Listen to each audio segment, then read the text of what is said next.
Selamat datang kembali di pembahasan mendalam CIPA. Iya, selamat datang. Kali ini kita mau lihat satu gagasan yang cukup provokatif ya, dari sumber yang Anda bagikan.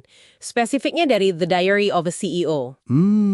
Betul. Yang soal hukum ke-26 itu. Iya, hukum ke-26. Kenapa keahlian Anda itu bisa jadi nggak ada nilainya tanpa konteks yang tepat? Ini agak menohok ya. Bisa dibilang gitu. Konsep yang menarik buat dibedah sih. Oke, jadi tujuan kita hari ini, kita coba bongkar logika di baliknya.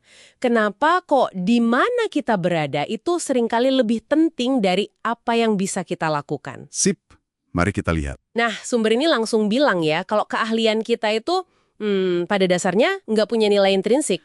Betul. Nilainya baru ada kalau ada yang mau bayar, pasar yang menentukan. Ini lumayan menggoyang pemahaman umum kan? Iya, sangat. Dan sumber ini menekankan, nilai keahlian itu sangat relatif. Ada 3 hal utama yang menentukan. Apa aja tuh? Pertama, konteks spesifiknya. Di mana skill itu dibutuhkan. Oke, konteks. Kedua, persepsi kelangkaan skill Anda di konteks itu. Jadi, seberapa susah sih cari orang lain yang bisa sama di tempat itu? Kelangkaan ya, masuk akal. Terus yang ketiga? Ketiga, nilai yang dipercaya bisa Anda hasilkan. Jadi seberapa besar sih dampak atau keuntungan yang orang percaya bisa Anda bawa dalam konteks itu? Oke. Jadi konteks, kelangkaan, sama dampak yang dipercaya ya? Tepat. Contoh dari penulisnya ini menarik banget sih, pengalamannya di pemasaran. Iya, itu contoh yang bagus sekali. Ternyata skill pemasarannya itu dihargai tinggi sekali waktu dia di sektor bioteknologi. Kenapa gitu? Nah, karena di biotek itu, kemampuan untuk menerjemahkan sains yang rumit jadi pesan pemasaran yang menarik buat investor atau pasar, itu langka banget. Oh, jadi karena ada langkah di situ. Persis. Jadi konteks biotek itu bikin skill pemasarannya jadi berharga banget. Tapi kalau di tempat lain? Nah, kontrasnya, dia lihat di industri kayak e-commerce atau barang konsumsi. Di sana kan banyak banget pakar pemasaran. Iya, lebih umum ya. Betul. Jadi nilai untuk keahlian yang sama persis itu jauh lebih rendah di sana. Skillnya nggak berubah, tapi lapangan mainnya beda, nilainya juga beda. Wah, itu jelas banget ya bedanya. Jadi bukan cuma soal jago, tapi jago di tempat yang tepat. Betul sekali. Nah, dari pengalamannya ini, penulis narik 4 pelajaran penting. Ini relevan banget buat kita semua. Oke, apa aja tuh 4 pelajaran itu? Pertama, yang paling dasar, keahlian itu nggak punya nilai intrinsik. Pasar yang nentuin harganya. Jadi percuma kita merasa jago kalau nggak ada yang butuh ya di tempat kita. Kurang lebih begitu. Kita bisa aja punya skill bagus, tapi kalau konteksnya nggak pas, ya nilainya nggak setinggi yang kita harapkan. Oke, itu yang pertama. Terus? Kedua, ini nyambung banget. Konteks itu raja. Skill yang sama bisa sangat berharga di satu industri, tapi biasa aja di industri lain. Jadi penting banget cari kolam yang tepat. Cari kolam yang tepat ya, di mana kita paling dihargai.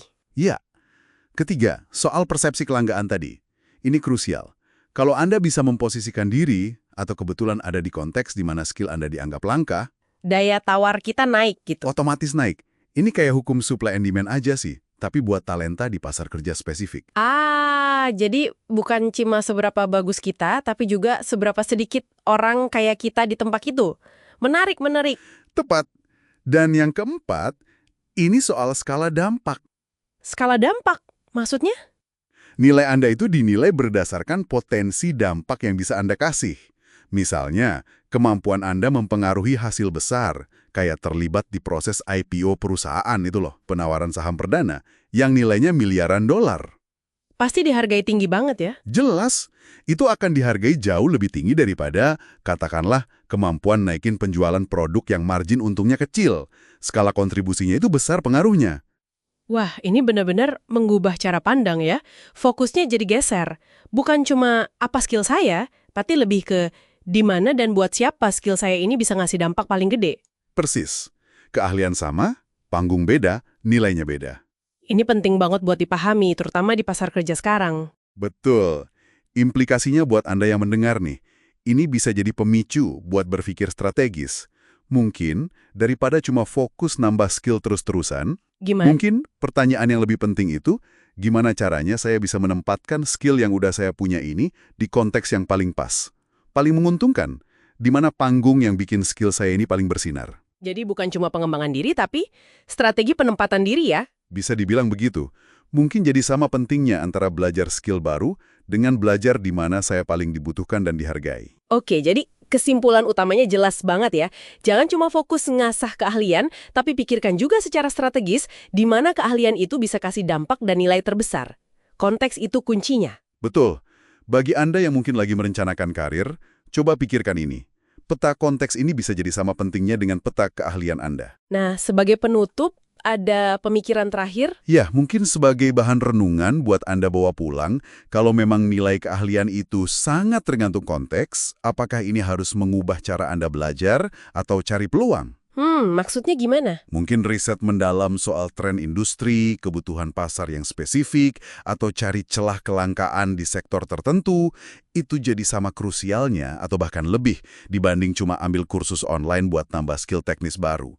Coba pikirkan deh, gimana pergeseran fokus ini bisa membentuk ulang jalur karir Anda ke depan. Menarik sekali. Terima kasih banyak untuk diskusinya hari ini. Sama-sama.